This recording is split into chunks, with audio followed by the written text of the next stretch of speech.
নমস্কার, জয় জগন্নাথ বন্ধুরা। তোমরা সবাই কেমন আছো? আশা করি ভালো আছো, সুস্থ আছো।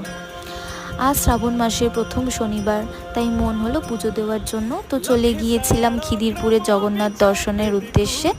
জগন্নাথ মন্দিরের সামনে এসে জুতো খোলার ঘরে জুতো রেখে তারপরে মন্দিরে প্রবেশ করলাম। আর অবশ্যই পুজোর জন্য পুজোর ফুল, প্রসাদের ডালা, ধূপ ও প্রদীপ নিয়ে সোজা কোনো দিকে না তাকিয়ে চলে গেলাম সিঁড়ি দিয়ে উঠে জগন্নাথ দর্শনে।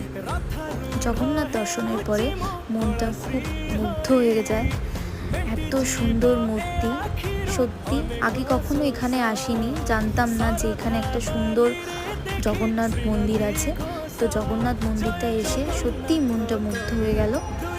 এই সুন্দর বৃষ্টি ভেজা বিকেলটা আরও মনোময় হয়ে যায়। এইভাবেই দিনটা কাটলো, লাগলো অবশ্যই কমেন্টে জানাবেন। আর শেয়ার, সাবস্ক্রাইব